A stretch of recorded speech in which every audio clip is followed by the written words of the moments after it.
is de behoefte aan het niet. That's on. Okay, folks, here we are in the chilly northwest of England.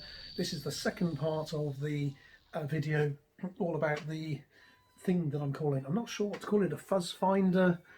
It's a bit like a fuzz factory sort of thing. You tweak all the knobs and you get different sounds. Anyway, right, so this is finished. This is the prototype, and very soon I'll be putting these on eBay for sale. It's quite an interesting device.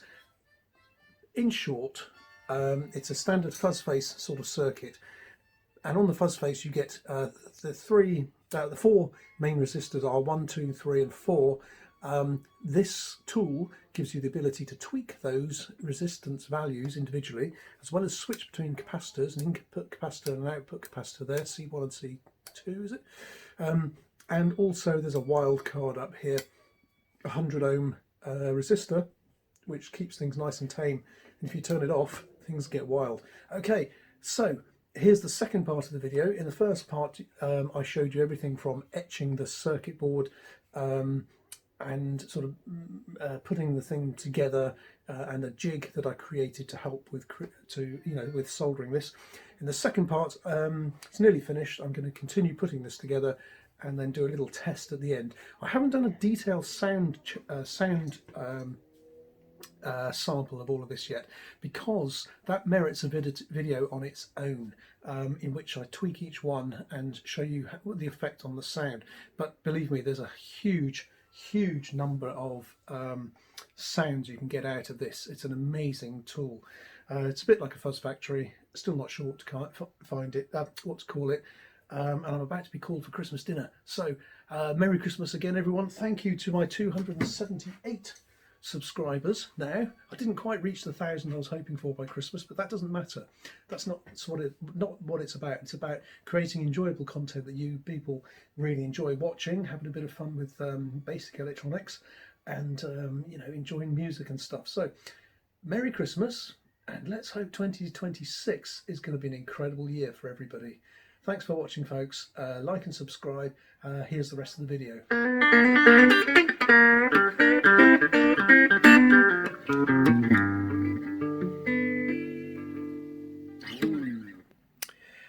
Okay, so we're at the point where we're nearly ready. Everything's nicely soldered up there. Everything's in position, nice and soldered down. I'm trying to do away with the use of plastic, so if I've got wire there already in the unit, I don't really want to add more plastic like cable ties and stuff. It's an easy way of clipping everything together. You just go and it's done.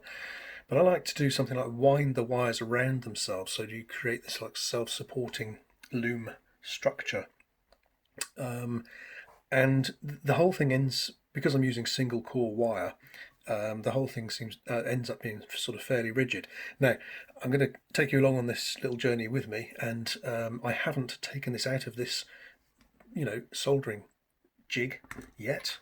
I put it into here, but the theory is, because I carefully drilled out the holes so that they match exactly, once I've finished this, I stick my spanner in here, undo all these nuts, take off the knobs, and this should slide out, pop it in here, and nice easy way of doing it. That's the theory. We'll see if that works, and if it does, then I can speed up production of these things, which is nice.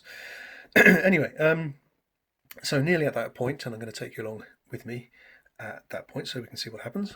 I've done, as you saw in the last little bit of the video, I've done a little test just by plugging amplifier and guitar sockets here and the power, and it all works. That's great. It sounds fantastic. I got some great sounds out of it yesterday. And I've made, well, you always sort of find out as you're going along, sort of like little design flaws and things. One of the problems I had was that I'd put this socket here and then wired it up, and then I realised, oh, I just can't undo that one and lift it out into the enclosure, because unlike all the others where you undo a nut and then the shaft slips out through the hole that way, that applies to everything on this board, from sockets, switches and potentiometers, and the foot switch. Everything just, you undo a nut and it all slides out, except for this 9-volt adapter. So I did think what I could do, I always make notes to myself of ways I'm going to improve this. I did think of just cutting the edge of the metal here away. I mean, it's nearly drilled out to the edge anyway, to enable me to put a sort of slimline guitar jack in there. And I did think about drilling it out further, but then of course you're going to really weaken that area, and you're going to lose the support of this. I mean, I could sort of cut it out here, file that nice and round, and that's okay. Yeah, I suppose this is pretty rigid stuff, so needs to, I like the fact that these corners are supporting it when it's on the bench like this. A little bit of extra area on the foot, as it were, is stopping it rocking around a bit. So I don't really want to do that here, but I might do that if plugging in sockets gets to be a problem. But up here, I could do the same there, and cut away here. So once you finish soldering it all up, you just slide that out to the side. But when you put it into the enclosure, you're going to have to do the same thing in reverse anyway. So one way or another, this thing's got to come off. So I think what I'm going to do is I'm going to put one of these in here and just leave it there permanently. Then when I solder this up, I'll just do sort of like loose solder joints on here with no, don't mess around with the heat shrink tubing and stuff, as I've done there to make it nice and neat. Don't mess around with that, just solder it up quickly to there, test it. When it's all working, desolder, and then when I install it in the final enclosure, do a nice neat tidy job with the heat shrink tubing there. So I think that's the way to do it. Anyway, that's why I've lifted this out of the jig. So I've made a note of that, and every time I do this, just like when I'm building my amps or the other fuzz pedals and so on, every time I do something I sort of make copious notes about it and improve things and build up my diagrams. Lots of workings like this, and there's unfinished circuits, and it enables me to recreate the process, to improve the process at each iteration and so on. It's just sort of seems like a good way to do it. Okay, right, cut to the chase. One other problem, I forgot this thing. So, as you know, just to recap very briefly, if you've just joined in at this point, I started out taking a standard FuzzFace circuit, and then, there's the circuit. This is a cake tin, by the way. This was my prototype. It's taking a standard FuzzFace circuit like this, and here's our R1, 2 and 3, and the feedback resistor 4 there. Also some switches on the capacitors. And I took that idea and sort of expanded it out so that instead of having a fixed resistor like that one, instead of having a fixed resistor on 1, 2 and 3, 4, you've now got a pot. So that's R1, R2, R3 and R4, and I increased the values, so now you can turn it up or turn it down to sort of, it's like a trim pot basically. I'll turn those resistors into trim pots sort of thing. These are the standard pots, volume and fuzz, that's there anyway, and I've put a couple of different capacitors on switches so that you can try different values of that. So that was the idea, and the challenge was to get all of that into a standard enclosure. Now, it wasn't going to go into the Hammond 1590B, but it does go into one of these, I think. Well, I haven't actually done it yet, but theoretically that's going to work out. And that's a builder's electrician's back box with a blank front plate. Normally you get, say, 2 plug sockets here, or maybe light switches, and this is sunk into the wall. And these little plates here, you can knock them out. In our case, we don't want to knock them out, so I've just left them there. And that makes a really nice enclosure. It's sturdy, it's nice weight, it's quite heavy to it, it's very rigid, but it's easy to drill through. So I think this is the way forward in enclosures, to be honest. Right, okay, so now where was I saying? Okay, so that was the original challenge. So as you can see in the final result here, I've replaced all those fixed resistors with those pots. So basically it's this thing, but tidied up. Okay, so I've replaced all those fixed resistors with pots, bearing in mind I've got to get them into the enclosure size, which I've mapped out here.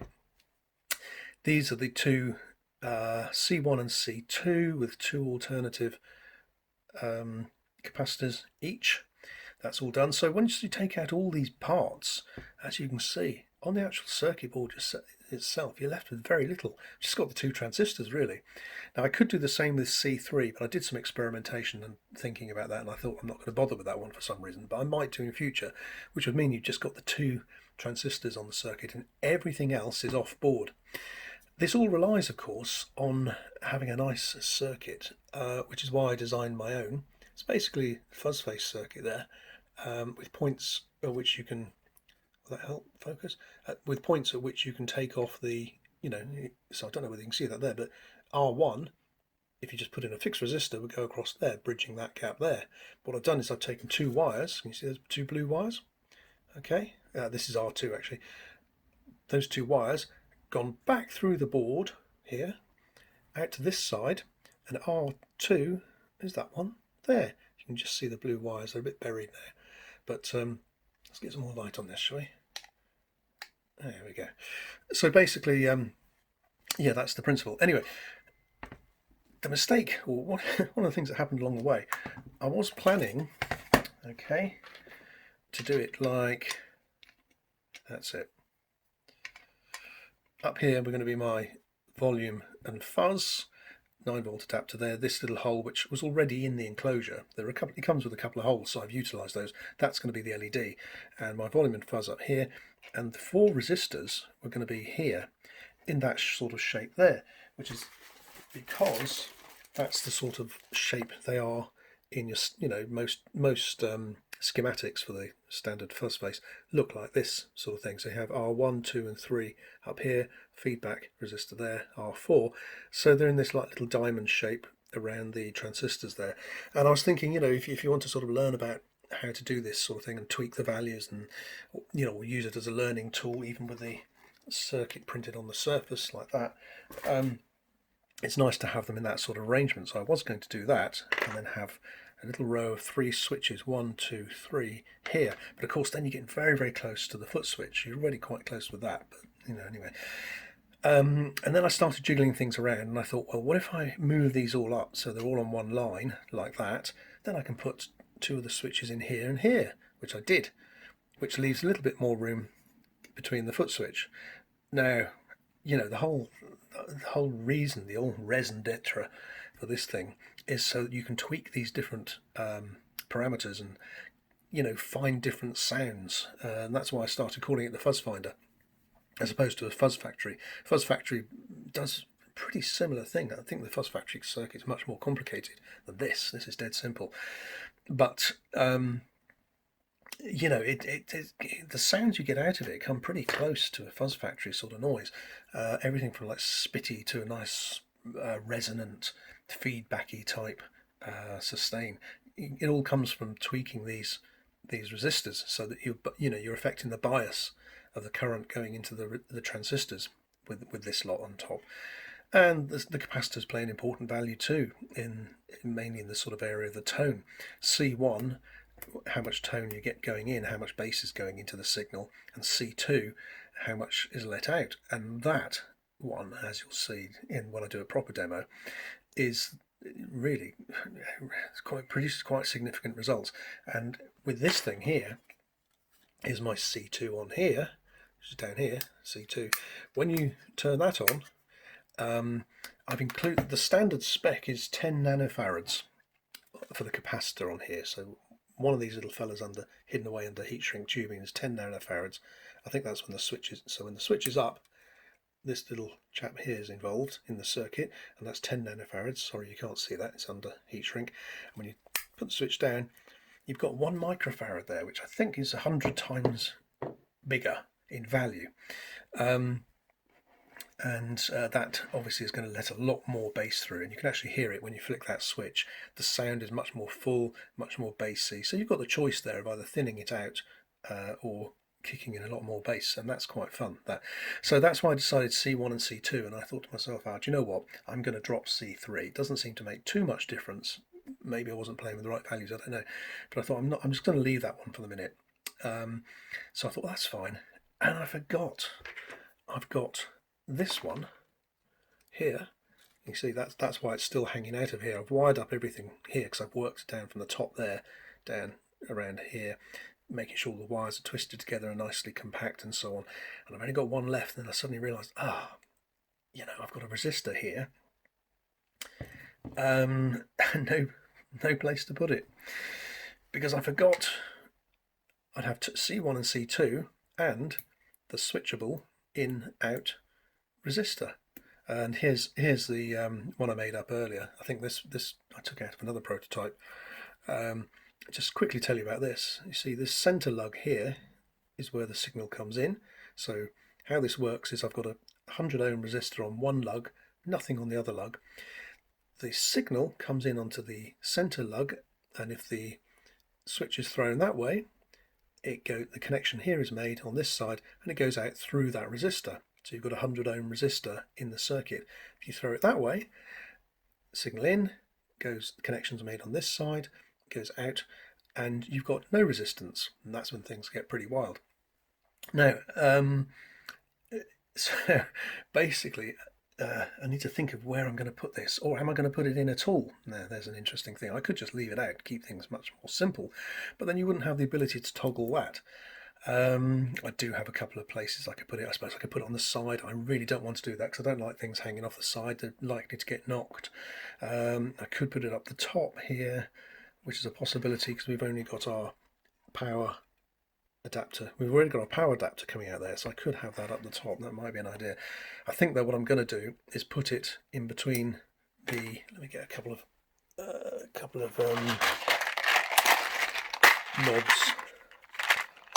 Have I got any there? Oh, yeah. A couple of these type things.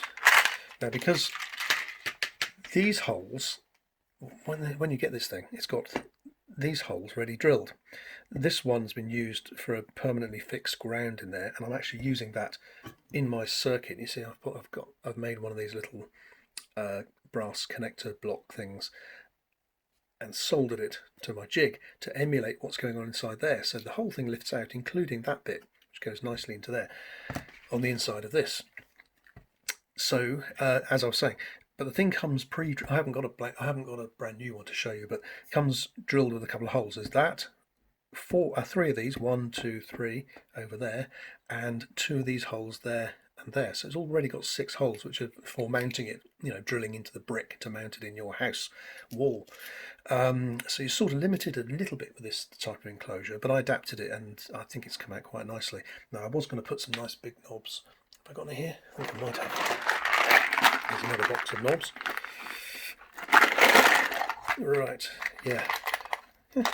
So you could do something like that, couldn't you? Problem is, actually, I think you might get away with that. Yeah, interesting. So that one's volume.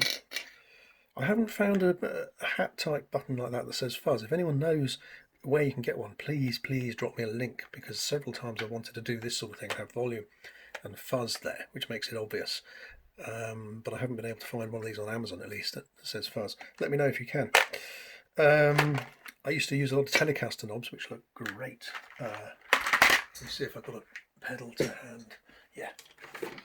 Here's something else I was working on a while ago. This is actually one of my amps built into a pedal, so it's got with a fuzz. So this layer is fuzz, that's your amplifier. So basically that's all you have on the floor at your gig, and you can take it out of here into any speaker you want. That's a great little thing. Not finished yet, so I'll come back to that another time. If you want to find out more about that one, please like and subscribe, and then when I do the video on that, you'll be notified. Anyway, so that was the one with the nice Telecaster knobs. I won't get them out again, but I like using Telecaster knobs, nice and chunky. I might put some on there actually, quite good. Relics, of course, you know, they're too bright and shiny for my liking. Anyway, that's another option. Another option would be to use these sort of vintage looking things, but I think the problem is with that, they're too close to the edge. They're going to hang off the edge there. So I've abandoned that idea, even though I have built another one of these where I put them down here. Anyway, I think for this one I'm going to go with slimline buttons like this. You can get to those easily. It leaves plenty of room for your fingers, and yeah, it sort of works. So it's going to look like that. There'll be a couple of switches coming up through here. LED is going to go in there. So I think I've just got space to, let me just get one out over here. for my little drawer of switches. There we go.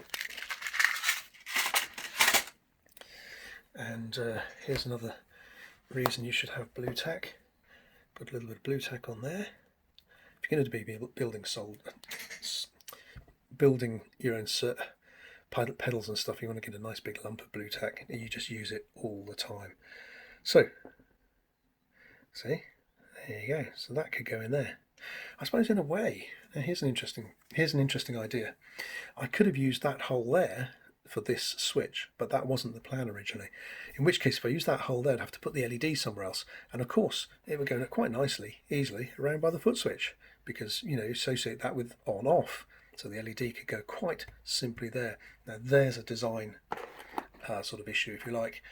If I don't like the position of the switch up here or right up there, I could put it in that hole there and then have the LED here. It means you've got to tinker around in there to get to it, but then you've got to tinker around up here to get to that as well. On the side out here is an option, as I said. I might even do that just to keep it out of the way, because you've got your 9-volt adapter coming in there anyway. So the point is, what do I do with this? Okay, so that's the nature of the problem. Where do I put this? I think what I'm going to do is it's going to go. I'm going to put a switch up here. It's going to be either here or here. So that means, because this fits quite closely to the edges of the enclosure like that, and the lid, when it comes down, I think I might just have room to put wires across it like that. But I think the easier thing to do is I'm going to drill another couple of holes in this. Now I've already done that because I had to rethink the routing up here. That was a sort of omission or error when I first built this, so I don't know whether you can see. Where's the camera on this thing? Over here, lens. So I've had to drill a couple of holes. Can you see the red and black wires down here? They're going back out through there. So they came down. The red wire comes down to the switch here. That was as planned. Yeah, and then goes back up out here. So that's not a problem. I can put those 2 holes in the board and drill those and tidy up before I do the printing anyway. That's not a problem.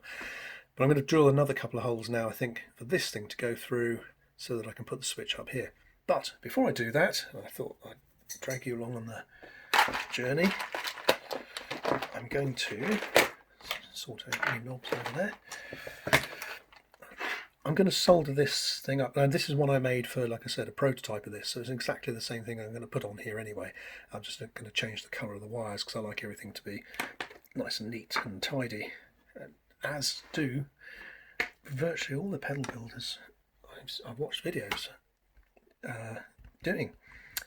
Hello Sailor, Joe from Hello Sailor Effects, Marcus Reeves, Josh from JHS Pedals and so on. They all like to keep things neat and tidy and use colour coding. Well, Joe from Hello Sailor says he doesn't like to colour code. His wires just are all pink or all blue or something, which is fine. But I find it much easier because I can trace what's going on here very, very easily. It's very, very visual. You can see it on the switch here. The yellow is the signal wire, so from the guitar in, up here, it's always yellow. Blah, blah, blah. Comes in here, goes out to the board up here. And then it turns, once it's been processed by the whatever, it turns green, and so the green wire's coming out from the board and then going off to the amplifier socket out here. So that's my way of colour coding this and understanding this. Black, lots of ground wires going in there, so that's standard practice. Red for your power up here, but I've also used red for this little 100 ohm switch as well, just because I ran out of colours. But anyway, that's sort of just my way of doing it. So back to what I was talking about. This is here's one I made earlier. So there you go. Can you see it a bit more clearly? There's the signal in, going to the centre lug. Very close on here. And depending on which way you throw that way or that way, it's going to go out through a 100 ohm resistor or out through just a piece of wire. And I brought them both together in a V shape there, so that we've got one wire in, one wire out. Right, let's get the old soldering iron, which I think after 20 minutes of yakking has now got up to temperature. I'll try not to bang the stand as I do this. Right, just wipe the tip and desolder these. Am I in camera? Let me just make sure I am. You want to see the fun bit, don't you? Yeah, I see a touch of heat and they just fall apart like that. Nice. So now I need to sort of set it up so that, where's me? Now, just in passing, I just mentioned a cheapo set of these helping hands things, and these are a bit wonky sometimes, so you have to tighten them up. Once you get used to using them, I found this is really the best way to go. I've seen some people sort of soldering little boards, you know, stuck onto there. Other people use a great big that blue and black metal thing where you turn, you know, the jig turns over. I've used one of those and it's okay. Uses up a lot of desk space. This actually works out really well once you do this trick. Look at that, 5mm piece of steel bolted onto the bottom. Now that has got a lot of gravity. That's nice and heavy, and that generally keeps things in place when you're working on them. So there's a little tip, okay? You should get one of those or make one of those. Quite easy. I just drilled through the steel, put a few bolts through into that thing, and there you go. Right, so now with this, it doesn't really matter which, I don't think it matters which way it goes, which goes first, does it? No, because sooner or later it's going to go through. Yeah. Right, so I'm just going to, excuse me, get a few bits of tools. Just going to bare the wires like this. Now I'm not going to put any heat shrink or anything. This is just going to be a quick rough and ready solder joint because I'm going to desolder this again before it gets properly wired in anyway. So here we go. Just line these things here, line them up, get a little bit of, oops. Playing from laptop. Yeah, sorry, that's just a notification come up on my computer which invokes the Bluetooth speaker which tells me it's playing from my laptop. Okie doke, so there's one little joint done, little blob of solder. You can do the tug test to make sure that's nice and firm, not going to fall apart, although as I said I'm going to desolder this in a minute anyway to fit that switch in properly. This is just so we can hear it working. Yeah, they seem to be touching okay. A little bit of solder on there.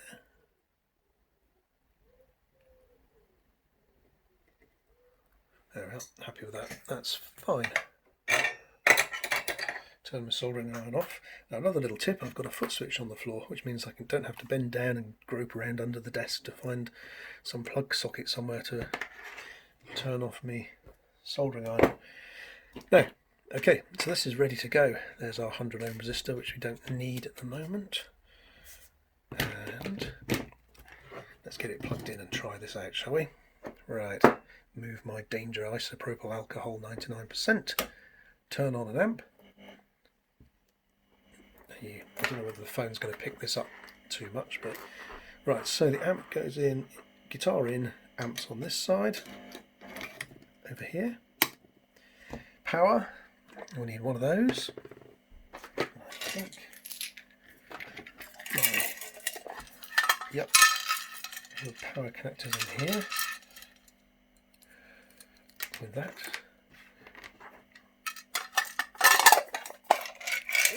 Okay, so power up here,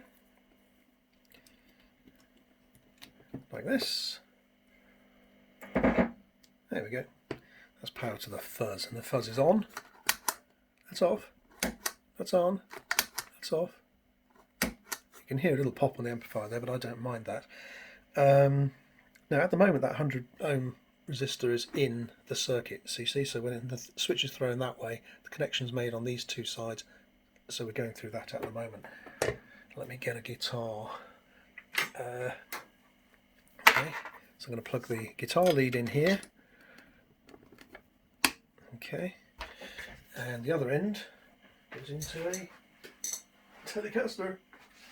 Yep, I'm using my trusty Squire with my own hand-wound Crazy Jack pickup in there, believe it or not, and a relic Crazy Jack bridge, just in case you're interested in that sort of thing. Right.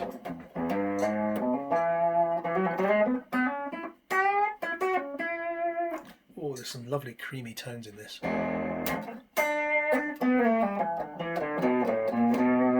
turn it up a bit, hope I don't annoy the neighbours, so you can actually hear it.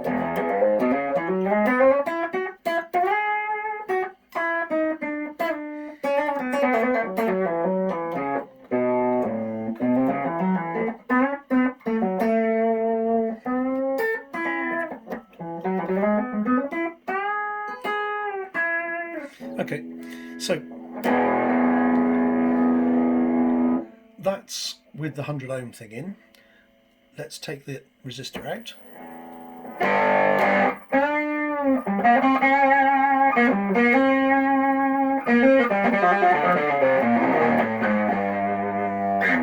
Now, where I was playing last night, I left that fuzz turned up full. So if we turn this up more,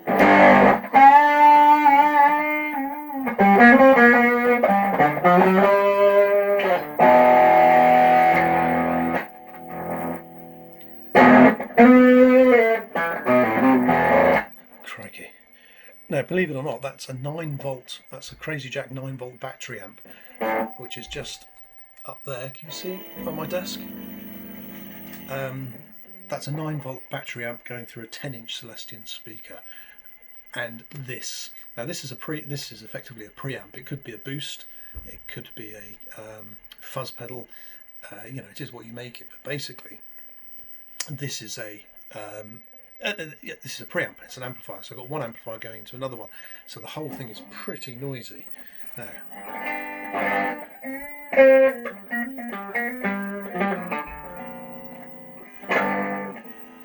turn it off. So there's the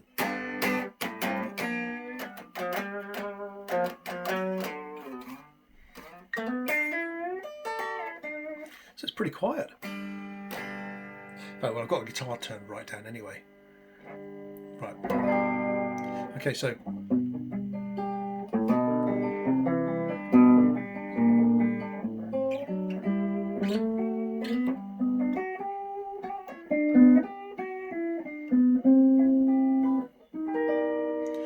I've got, that's the clean sound.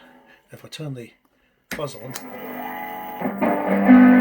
okay, that's quite a racket. That's with everything turned up full. So that's without that 100 ohm resistor. That's with.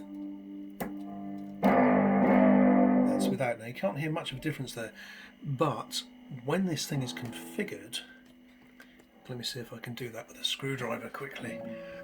When this thing is configured to the standard FuzzFace settings, so I think this is a third of the way round, so that would be half, so a third's about there. This one is, it's a 1330, so again that's about a third of the way round as well. This should be 8.2k. It's on a 20k pot, so halfway linear, so halfway round is 10, 8.2 should be about there. And this is 250k pot, it should be 100, so probably a bit less than halfway round, so that should be pretty much standard. And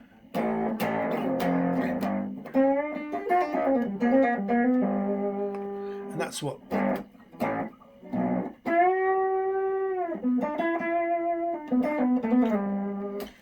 the standard FuzzFace sort of sounds like. If I turn the fuzz down, it cleans up quite a bit. Especially if I turn down the guitar volume.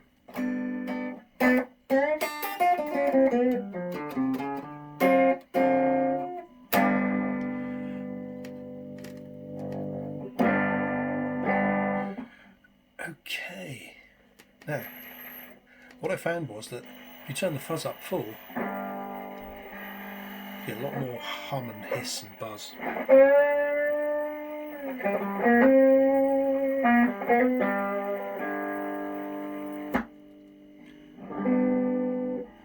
And that's where this makes a lot of difference. So there's your 100 ohm resistor in there.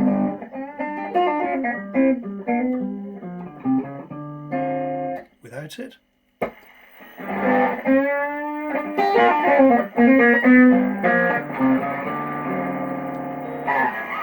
So I think you can see, without annoying the neighbours too much, that little 100 ohm switch makes quite a bit of difference. So I think I've answered my own question there, and I think we're going to have it in.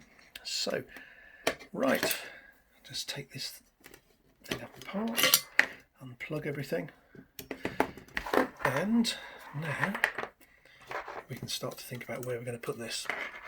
Right, I'll stop the video there. I'll carry on once this thing is fully wired up and it's all put together in the enclosure, and then we can do a final test and we're done. Okay, thanks for watching. If you haven't liked and subscribed so far, please do so.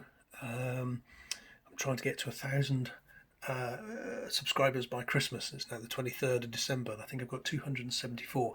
Thank you so much, everybody who's subscribed so far.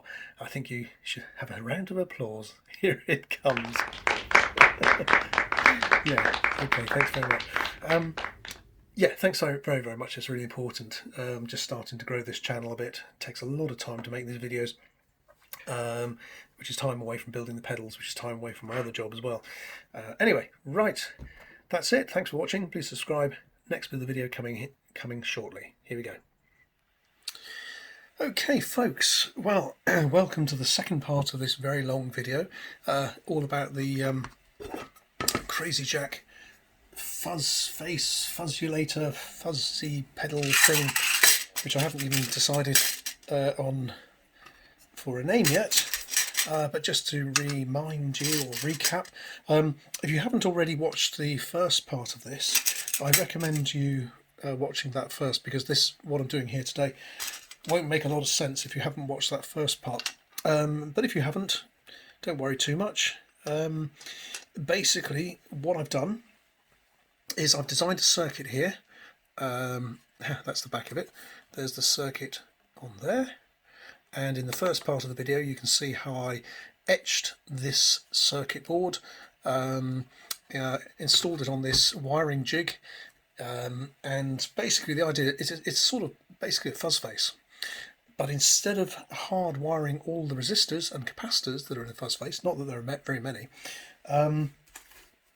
basically here's the schematic for the fuzz face, and there's 1, 2, 3, 4 main resistors there. I'm actually using a fifth one, R5 over here, to limit the value of this fuzz pot a little bit, and I've explained that already in the previous video, but basically I'm going to put it on a switch up here so you can toggle this extra resistor in or out. It's 100 ohms, and it limits the lower threshold of the fuzz pot, which is this one, to 100 ohms, which stops things getting a bit too wild.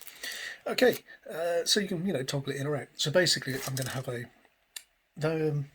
each of these 4 main resistors here, which are crucial to the biasing of the transistors in the fuzz face, are going to be replaced in my version with a variable resistor, a potentiometer if you like, and here you can see I've already wired this up with the resistors replaced by pots, 2 switches C1 and C2, which gives me 2 different values on each of those capacitors, and I've also wired in my 100 ohm resistor, which is actually there, hidden away under a piece of heat shrink tubing. So depending on which way you throw the switch, that resistor is either in the circuit or out of the circuit. And what's left on the board is very little apart from these 2 transistors and C3, which I'm just leaving alone for the purposes of this exercise. The pots are hardwired into that board, so basically everything that would have been on that board if you just made up a standard fuzz face circuit is now down here. Okay, and there's the foot switch, a star ground here, and input and output sockets. And in this video I'm going to transfer this into its final enclosure where it's going to stay forever and ever and make fantastic music. Okay, so that's roughly what the pedal is going to look like, and as I mentioned previously, this started life as a builder's or electrician's domestic back box. This bit will be sunk into your domestic house wall like this. Normally has a couple of sockets on the front or some switches, that sort of thing. You've probably seen these around before. And this one has got a blank plate, which I ordered specifically because that's going to form the base of my pedal, which will look like something like that. Here's one I made earlier. See? Yeah, a bit of rubber on the bottom to stop it slipping around. Right. So they come like this. Very, very useful enclosure. As I said, I prefer this to some, the standard Hammond 1590B or whatever it is. It's a little bit bigger. It's still very, very sturdy, yet very easy to drill. Well, not easy to drill into, but if you've got the right bits, then it's easy to drill into. And I've designed this and marked out the position of all the holes, so it's all ready to go. So in this little bit of video, we're going to put it together. Okay, if you like that sort of thing, hang on, buckle up, get yourself a warm or cold beverage and enjoy the show. Right folks, here we go. Okay, so step one is to test this. Now I've tested this previously, so I'm not going to do it again. Basically, if you didn't watch the first video, this is my wiring jig. It's a Habitat right angle bookend, simple as that, simple piece of steel, bent steel and painted.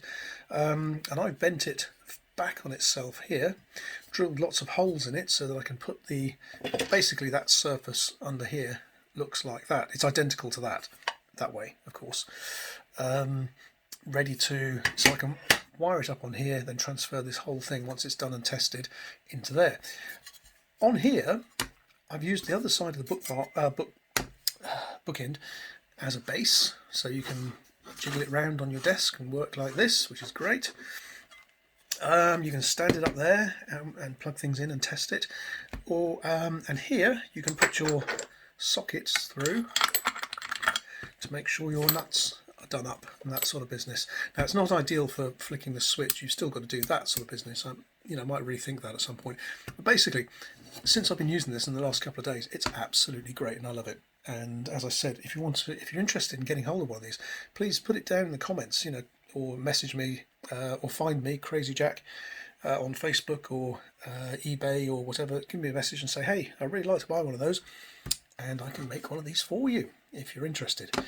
Right, let's get on with it. Okay, so the first thing is to do is to take this apart, and this shouldn't take too long. So let's see how we go here.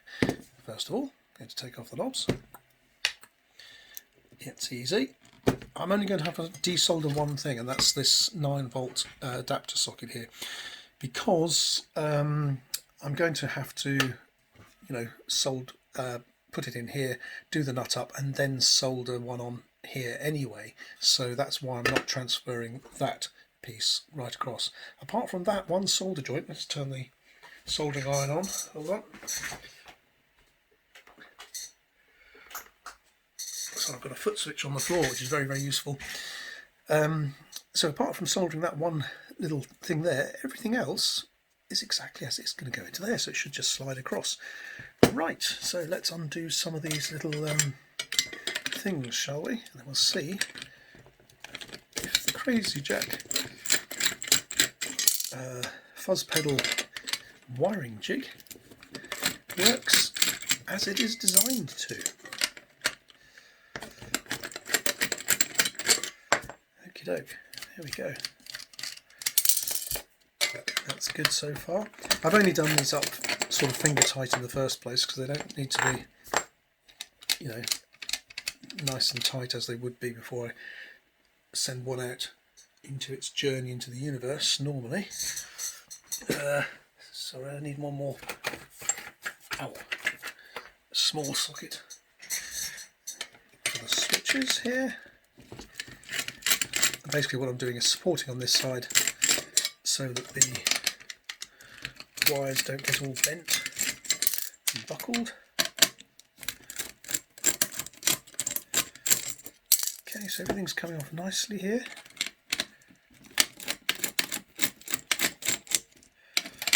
And this one.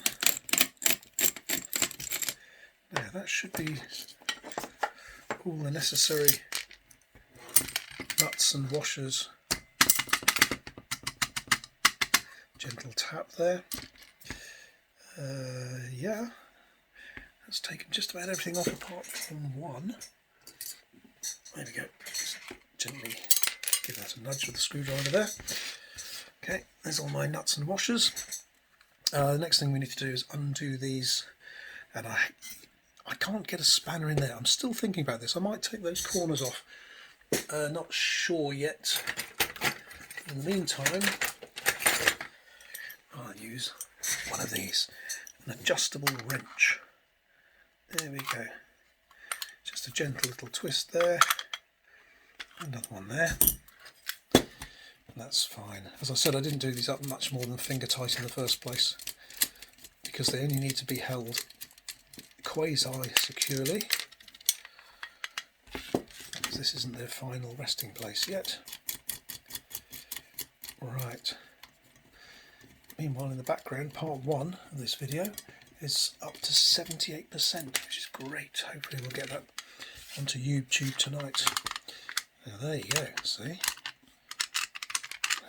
Oh, foot switch. Right, I need the big spanner for this. Make sure that's all supported. Pop that on here.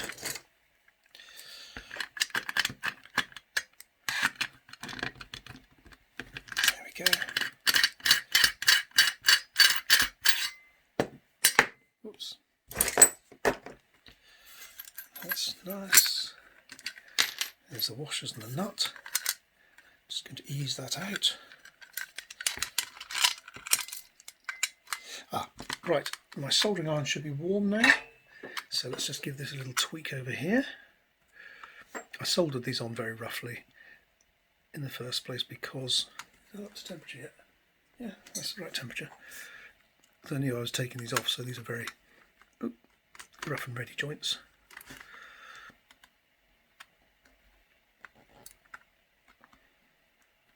There we go. Okay, so now the whole thing is free. Oh, one more thing here. I've got this little connector down here, oops, which keeps the earth wires in place. And that, my friends, is your pedal. Nice. Isn't that lovely, eh? Looks like some alien thing. Right, thank you, little jig. That's all ready for next time. So there you go. As I said, simple to make, but you know, you've got to be careful where you drill the holes and stuff. Let me know if you're interested in having one of those. I'll happily make one for you. At a price, of course. Right, so there's our pedal. Right, the moment of truth. Will it fit the enclosure? Dun dun dun. Okay, so being very gentle. One thing I'm going to have to put in the power socket up here first. Or can I do that after? Probably best to do it first, because I'm getting low on them. One of those and one of those. Oops. Right, now this is very simple. Having made a 12mm hole here, that pops through there. Little. I don't actually cut off the extra lug on here, and I do that just to remind myself that I don't need it in this configuration. So it comes with 3 lugs, 2 of which form a sort of switching thing, so that, you know, if you insert a socket, a jack there, it cuts out part of the other circuit and so on. Right, we don't want any of those little metal bits floating around, do we? Right, and now this is interesting, because I always do this just as a matter of habit, to remind myself that in this case, for compatibility with, you know, most pedal power supplies, we want the centre pin to be negative. Now, you know, generally in domestic applications, centre pin would be positive, but as you guitarists and instrument players will know, the centre pin in pedal power units is negative. So I'm just going to mark that with black marker Sharpie pen and pop a bit of red. This won't hurt the soldering at all. Won't hurt the joint at all. It does stain the solder red, which is interesting. Okay, that just reminds me, in the heat of soldering, not to solder things to the wrong lug. Right, so I need one of those. Just going to go onto here, like that. Now you have to be a bit careful with these because they're a plastic. That's not the right one. I know I knew there was something wrong with that. Where's my tray? Here we go. There's a couple in here which come from other pieces and aren't quite the right size. Now you've got to be careful here, as I was saying, because you've got a plastic socket casing and a metal nut, and if you cross thread it, that metal nut will easily damage those threads, and then you're in a mess. You know, you've got to get the thing off. Right. Whoops. No, I'm usually a lot more careful when I'm putting together pedals. Take things very carefully, making sure not to scratch enclosures and so on. This is interesting. Look at that. That fits nicely there as a lever.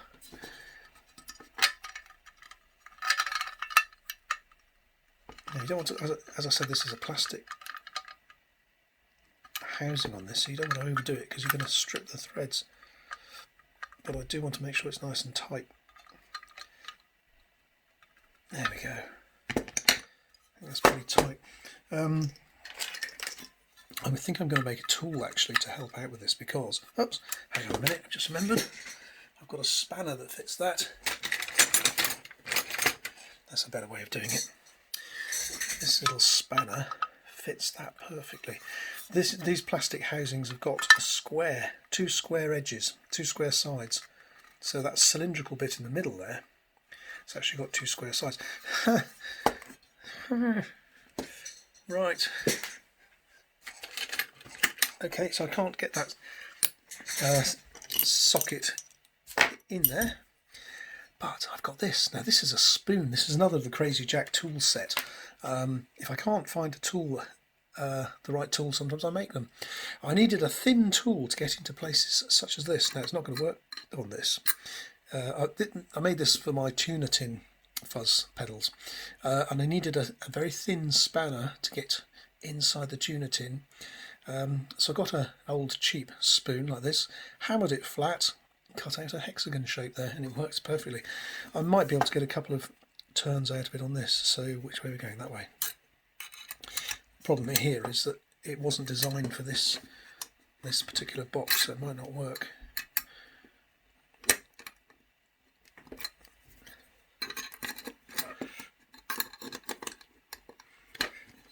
Otherwise it would have been perfect. No, we're not going to get much fun out of that one. Or are we? Sorry about the poor camera angles and stuff. There we go. That's it. Right. That is tight. That's good. Right, so we can now get this inside very gently, because I don't want to see the wiring sort of keeps everything in place, and I don't want to mess that up. It's sort of like trying to ease a jelly back into its mould or something. There's our two wires that are going to go into the power adapter. I can solder those up last. Now, everything was fitting nicely earlier. It should go in there again. Yeah. interesting, very interesting. I did wonder whether this sort of thing might happen. In fact, that power adapter might prevent me from getting that pot in there.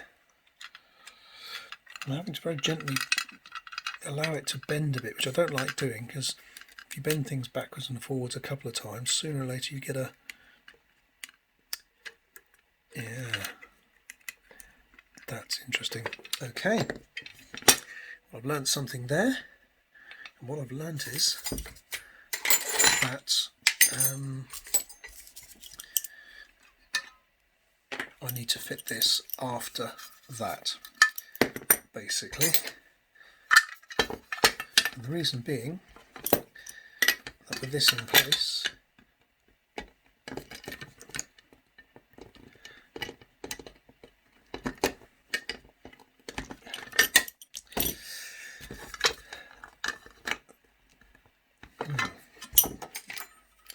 nice and tight, eh? The reason being with this power adapter already in place, where's my spanner? The rest of the board won't fit in just because of that one. Oops,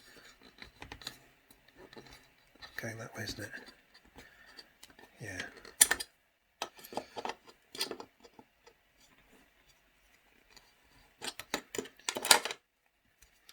Just because of that one pot which sits under there. Right, okay. And this is why I sort of document everything I do when I do this sort of thing, because next time round I want to get it right first time. I don't want to spend time messing around. Now that should this time slot happily into place. Yeah, we do have another little challenge there. This switch, which is a last minute addition, needs to fit in there. Something you've got to be sort of like firm but gentle. Right, that's got it. Those top three have slotted nice into place. That's fine. So with a little finger or two and a little bit of coaxing from the other side, like that, just to bring these into position. That one's got to go. This is one of the interesting things about building pedals and stuff. I'm sure if any of you pedal builders there watching this, you'll be laughing and saying, he's doing it the hard way, this is the way to do it. But you learn these things, you know. And to be honest, I'm taking, you know, mine is a learning journey, and I'm taking you along, you know, for the ride. Enjoy it. Here we go. And that, as they say, is that. Now, before you do that, you want to make sure you've got no washers or anything left on the pots, because you get to this point and think, oh no, I've got to take it all out again, which is a bit of a pain. Up here we've got a nice sort of space. That has worked out nicely. That switch is going to sit down there. I had to do some thinking about where I was going to put that switch, because that was a bit of an afterthought. I've also got to bear in mind the fact that these are the screws over here which are going to go down keeping the lid secure, so I think I'm going to have to chop off about half of those screws. They're very long, they're much longer than they need to be honest. I only need about half that length, or I've probably got screws in my screw box which will do the job perfectly well. So what I'm going to do now, having loosely popped it into place, just make sure things are seated. Also make sure no wires are trapped underneath these pots, because if they are, the pots aren't going to sit down on the surface as they should, and then you won't be able to do these nuts up. So bit by bit I'm just going to pop on the washers and loosely do these up. And I say loosely because you don't know, but you might get halfway through or even to the end and find you've done something wrong and you need to take them all off again. So you don't want to tighten them all up on the first go. And I'm going to not do them in any particular order. I'm going to do them sort of randomly, so to distribute the tension and the weight.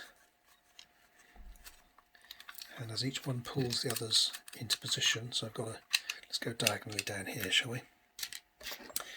where's my little washer for that? Let's go on there.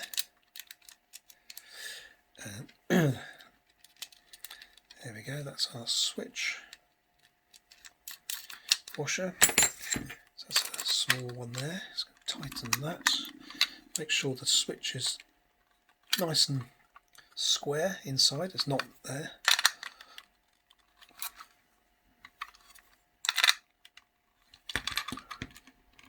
Okay, that's better. And I think I'll do the other one while I'm at it.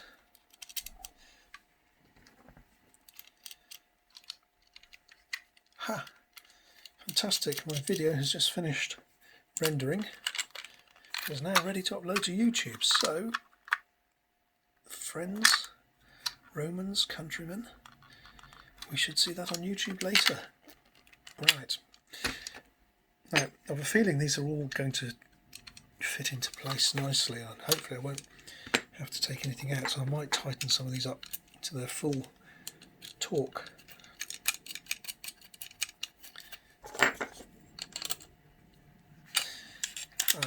Actually no, I think I'll wait till I've tested it all first. I should have another, there we go, one of those up here. Now, one of the things to consider when you're doing this is to remember which way you want to put your switches. You know, if you want to toggle it between a small value and a larger value, do you want it that way up, or do you want it, you know, the other way up? So you have to be mindful of that.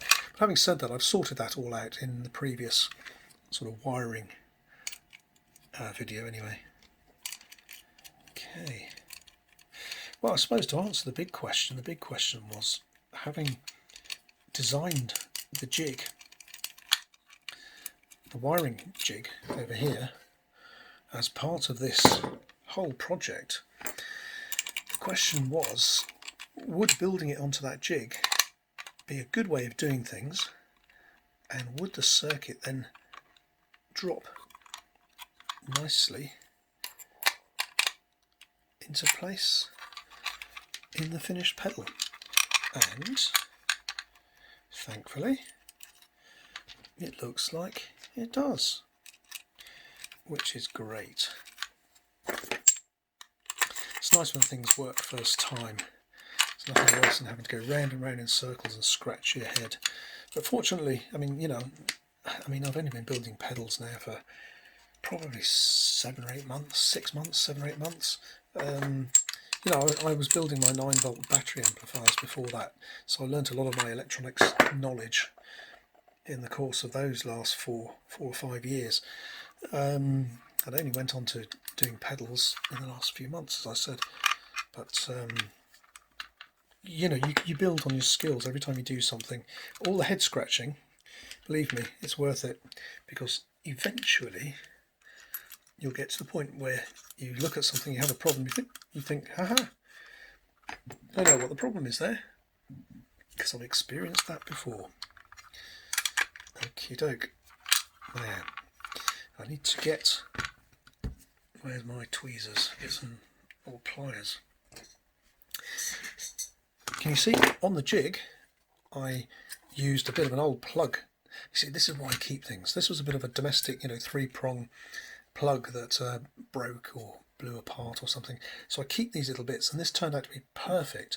Put a screw through it, drilled a hole and bent it that way, a right angle, and fixed it firmly to, see, I put a bolt through it, fixed it firmly to here, and that replicates the ground connector thing that came with the, you know, the back box. So that's really cool. I've just got to get that, manipulate that into there.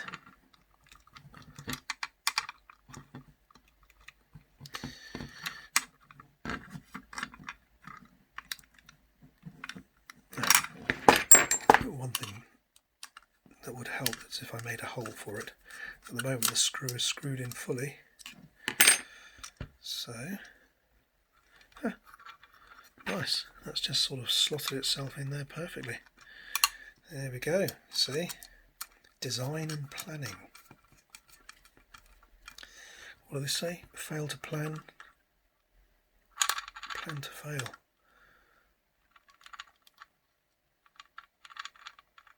Okay, I'm happy with that. So that's our ground all sorted.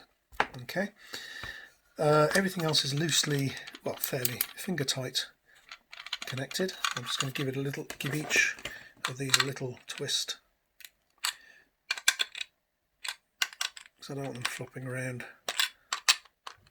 falling out. There we go. One there. And then before we, once I've tested the pedal and I'm happy, I'll go around and make sure everything is nice and tight, and it'll be signed off. I'll pass it on to my quality control department, who's sitting right next to me, and Crazy Jack will sign it off. Right, there we go. This is cool, look at that. Once I've soldered it up on the jig over here, how long's it taken? Oh well, 29 minutes so far. It felt like 10 minutes. Okay, it's 29 minutes of video gone already. Crazy world. Right, so next thing, let's carry on. Let's make these stable, because they're rattling around a bit at the moment. Just bend those wires over a little bit there, and pop a washer on there, and a nut on here.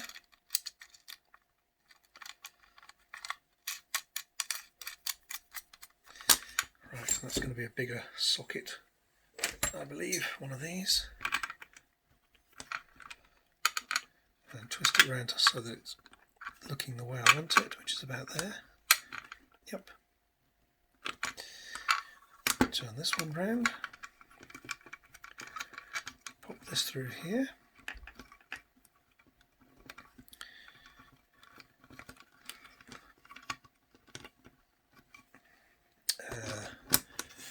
Where's my washer?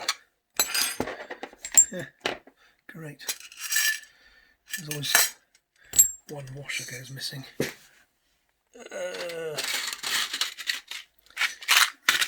Fortunately, I've got one here. I should have. Huh. Would you believe that? Right, I'll just take one of these off for the minute.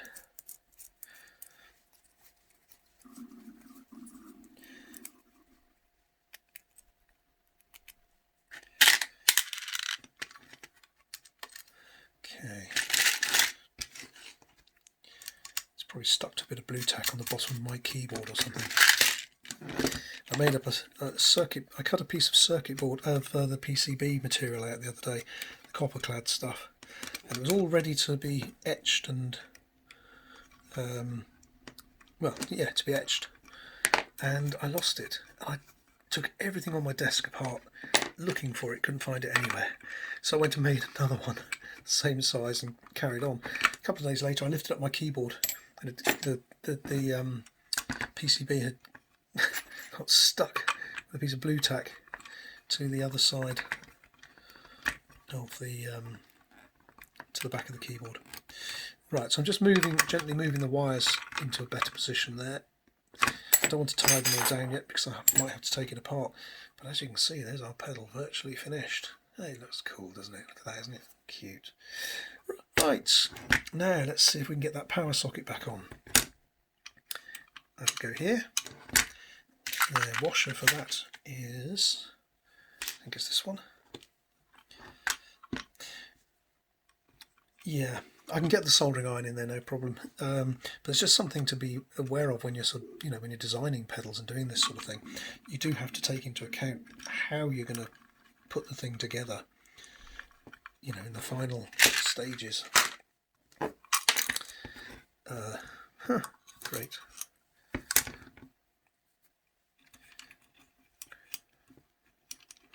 You have to think out all these things.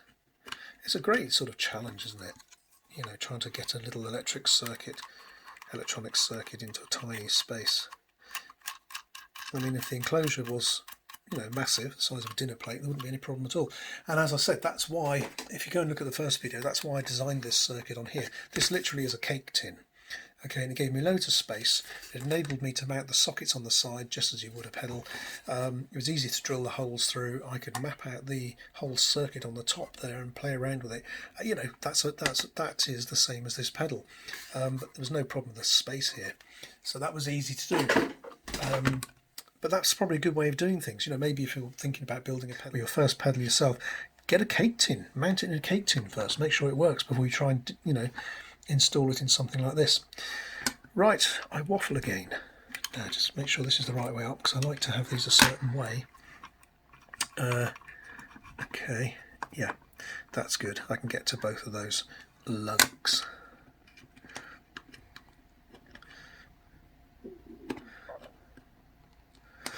Right, now I should have a different spanner, shouldn't I? I should get hold of a spanner to do this properly. Or make one. You know, this one is great. It works on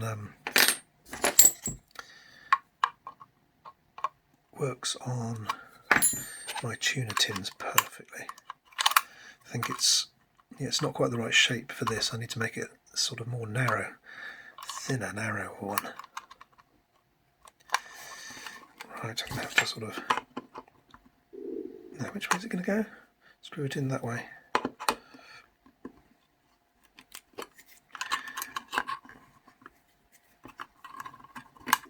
Right, as I said at the end of my other very long part 1, thank you for watching. I hope you've enjoyed the content over 2025. We're now literally Christmas Eve here in the UK. I've sent out loads of dub face pedals, the fish face pedals. They sold very well. I think I've done about 30 odd of those. You know, when you first sort of set out to create a pedal,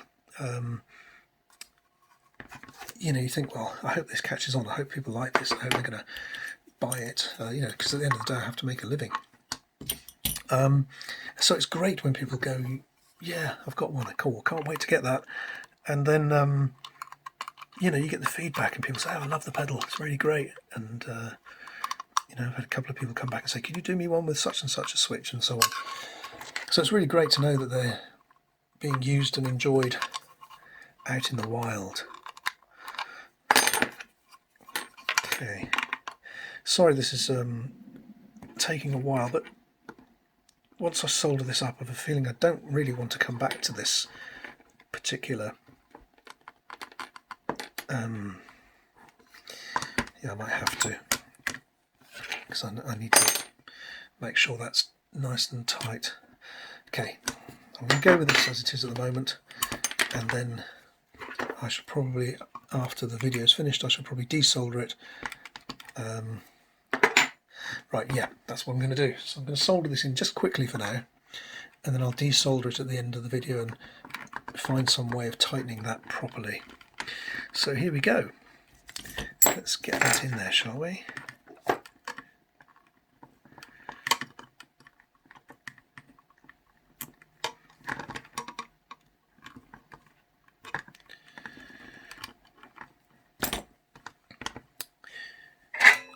Solder.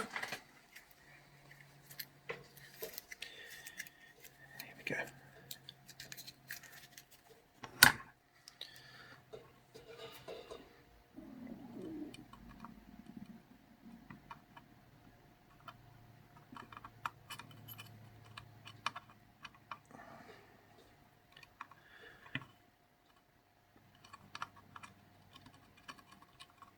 There we go.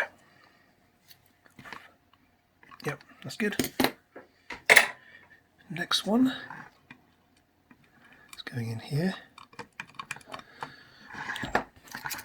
Now, as I said, I'm only going to solder these roughly because after the video is done, I'm going to take this apart again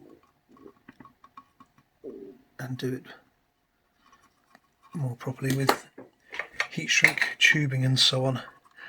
But if I do that now, we'll never get this finished, and I'm sure you want to see if this works. Right, interesting.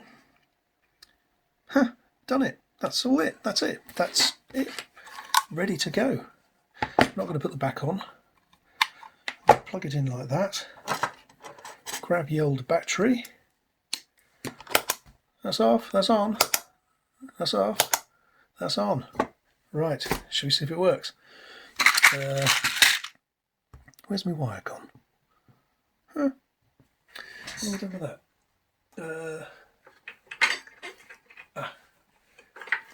Put it on my cable rack. Right, so there's the desk amplifier. That's working. Amps on this side. That's out. Now you won't hear it on the video because it's quite quiet, but I'm getting sound out of the fuzz when it's on, which is really, really good. I mean, you know, and unless I damaged something in the last few minutes putting everything together, and it should have worked anyway, because like I said, with all my pedals, I test them several times along the way. Can you hear that? That's good. Okay, you could probably do some sort of very nice filtering and things. And now that's not a crackly pot. That's sort of oscillation and things, which are a result of the values of the resistances and the interaction between them. Right, this is really interesting. You literally are watching along as we're finishing the first ever Crazy Jack Fuzz Finder pedal. Right, I'll put this at 12 o'clock. The 100 ohm resistor, yes, we want that in. That's out, that's in. These are going to be the default values. My amplifier is set to my normal playing volume. And let's give it some guitar, shall we? Ah, great. My leads are all tangled up. So this one's going in here.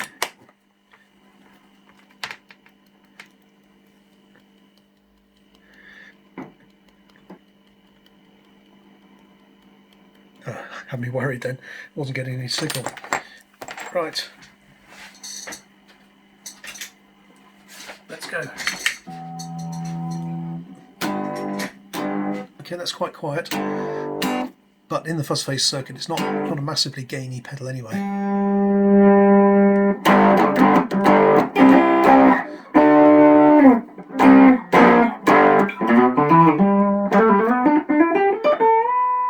I think it works.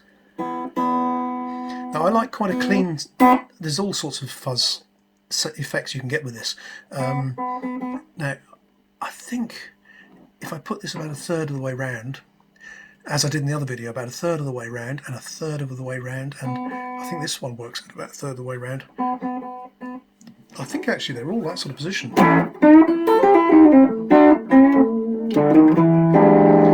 So if you like, that's a standard fuzz face. So I've got a Telecaster here with both pickups and volume on full.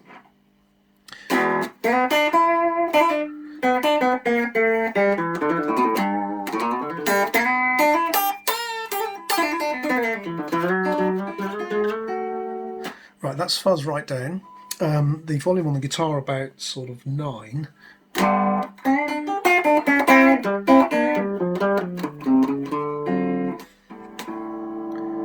Turn the fuzz up. That's one of my favourite sounds.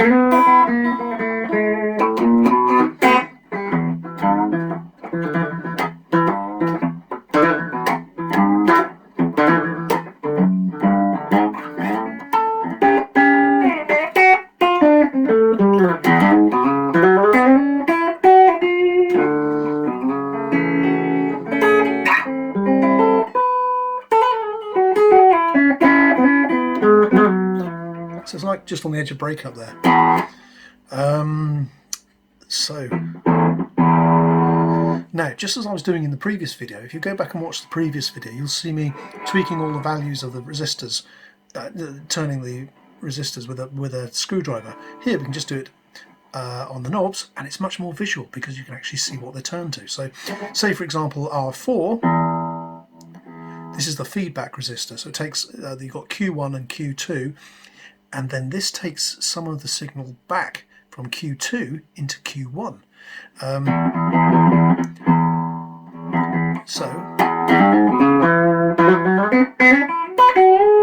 So those settings like that, it's almost clean. Although the volume is 9 on the guitar, so if I turn it up full,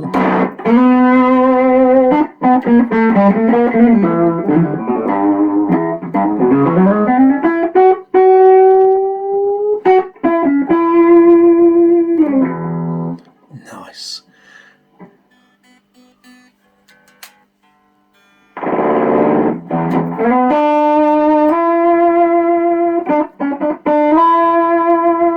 That's interesting. Very, very low resistance on R4, and at a certain point R3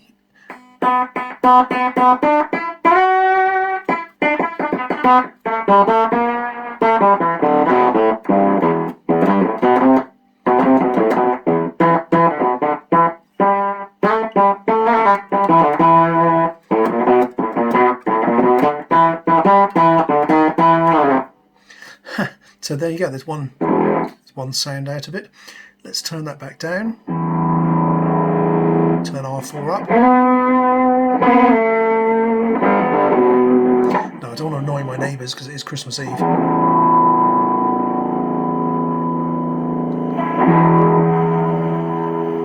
Let's turn the volume down a bit.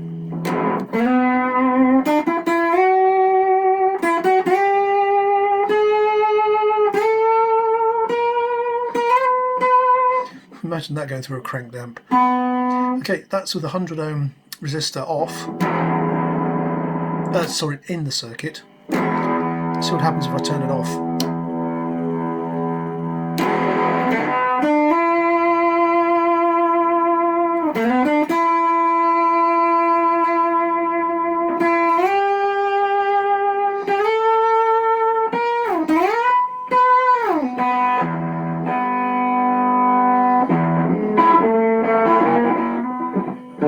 Okay, loads of great noises there. Let's put that back down.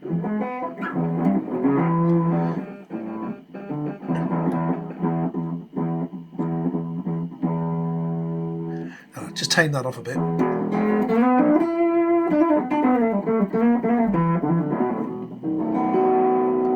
Let's see if you can hear the difference in the bass. Yeah, I don't think the phone's going to pick it up very well, and once it goes through the YouTube filtering and all the rest of it, you're not going to hear that. But in the room, I can definitely hear a difference there.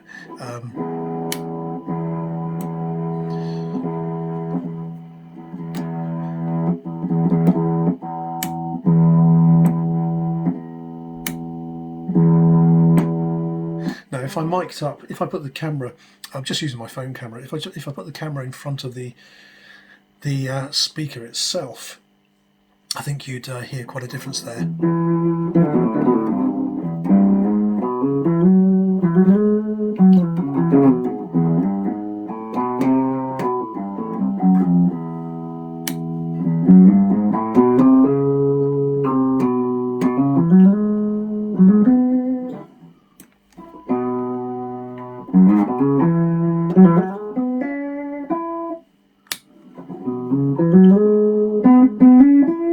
Wow, the difference is quite substantial. Now, if you're whacking that through an amplifier at volume, you're going to get more, you're going to experience more of that. Right, I really don't want to annoy my neighbours. It's Christmas Eve. I'm going to pack it in there. That's 46 minutes of video. Me talking 46 minutes. Time goes so quickly sometimes. Right, I wished everyone a Merry Christmas in the last one. I'll say the same again. Merry Christmas and a Happy New Year. Thanks for watching. If you haven't already liked and subscribed, please do so, because I've got lots of projects lined up for 2026. This, I still haven't decided on the name.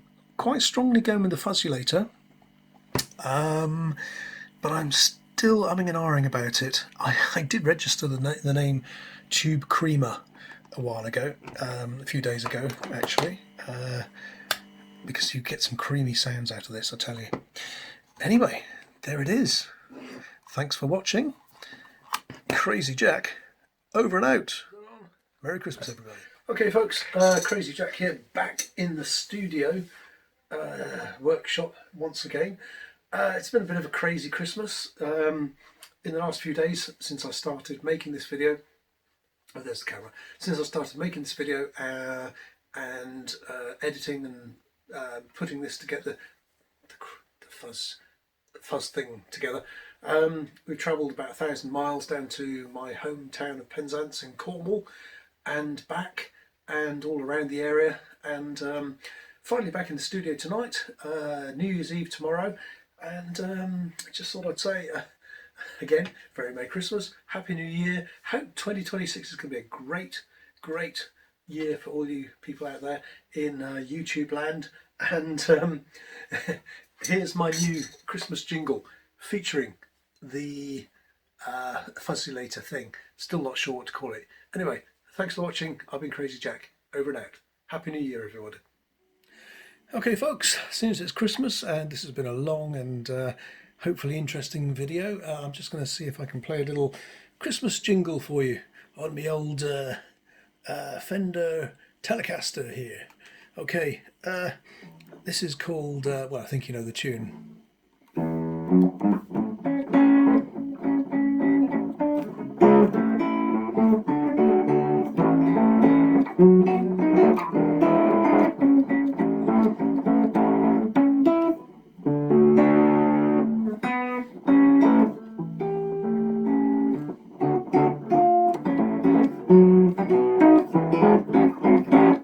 And here's the fun bit.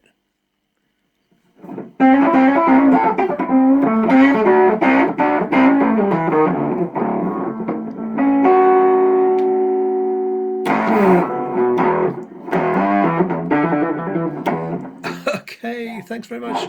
Merry Christmas, everybody. Happy New Year. Is that off? That's all. That's all. Hear the new tunes.